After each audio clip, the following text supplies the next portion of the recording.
Thank you for yielding. I rise today in opposition to H.R. 8294.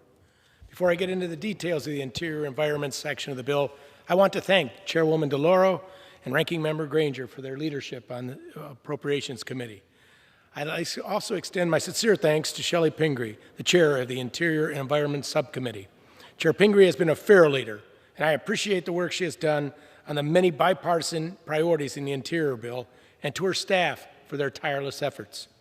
The Interior bill provides funding for many important and critical programs that help conserve and protect our nation's most critical natural, cultural, and environmental resources. More than that, it makes investments that matter to communities, businesses, and industries across the country. The bill provides strong support for our national parks, helps fight catastrophic wildfires, addresses our aging infrastructure, and fully funds the Payment in Lieu of Taxes, or PILT program. I'm grateful for my home district in Ohio that the bill provides increased funding for the Great Lakes Restoration Initiative. The GLRI funding is critical in our work to restore and protect the lakes for future generations. Finally, I'm pleased the bill advances long-standing efforts to increase the federal commitment to honor our treaties and trust responsibilities with the American Indians and Alaska Natives by providing a $12.6 billion investment in Indian country, and a new provision which will help with the sovereignty of tribal laws. Unfortunately, while I'm supportive of many of the bipartisan components of the bill, I'm unable to support it today given serious spending and policy concerns. First and foremost, the bill fails to recognize the situation the country is now in and reverse this administration's assault on conventional energy production. It eliminates long-standing bipartisan provisions and adds new controversial policy riders that would weaken U.S. energy and mineral security by limiting domestic development of these and other natural resources. Given the rising energy costs and the unprecedented prices we are seeing at the gas pump, it is now more important than ever that we continue to support our all-of-the-above energy strategy.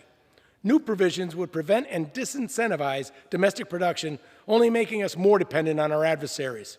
Simply put, these provisions undermine the American energy sector and fail to put American industries and the American people first. Similar riders were dropped from the final conference agreement last year, and the same must be done again before this bill can be signed into law. We must also address the spending in this bill before we can reach a final agreement. With a top-line increase of nearly $7 billion and double-digit increases across many of the agencies, the spending is simply irresponsible in the absence of a broader, fiscally responsible federal budget. With record-high inflation under this administration, now is the time to limit spending. The federal government must make the tough choices to live within its means and to work to rein in federal spending and protect families from inflationary pressures and future generations from crippling debt. So it is the combination of these funding and policy reasons that I cannot support the bill at this time. I look forward to supporting amendments to improve H.R. 8294, including one to remove a harmful rider on trophy permits and my amendment to add limits on the burdensome SEC climate rule. The SEC, which has no mandate to regulate carbon emissions, wants public companies to disclose new climate-related information, including greenhouse gas emissions.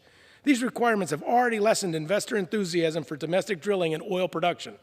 At the same time, my friends on the other side of the aisle ask our energy producers to expand capacity, which of course requires investment. Make no mistake, this rule will impact businesses of all kinds, small and large, public and private, energy and non-energy. Under this rule, many public companies will be required to disclose not only their greenhouse gas emissions, but also the emissions of businesses upstream and downstream in their value chain. Congress created the SEC to protect investors, maintain fair, orderly, and efficient markets, and facilitate capital formation, not to set climate policy. Unfortunately, the agent has lost its focus. I look forward to the debate on these key issues across all the appropriation bills, and am committed to working with Chair Pingree and our colleagues as the fiscal year 23 process moves forward to craft legislation that can receive bipartisan support. Until then, I strongly urge my colleagues to vote no on this package. Thank you, and I yield back the rest of my time.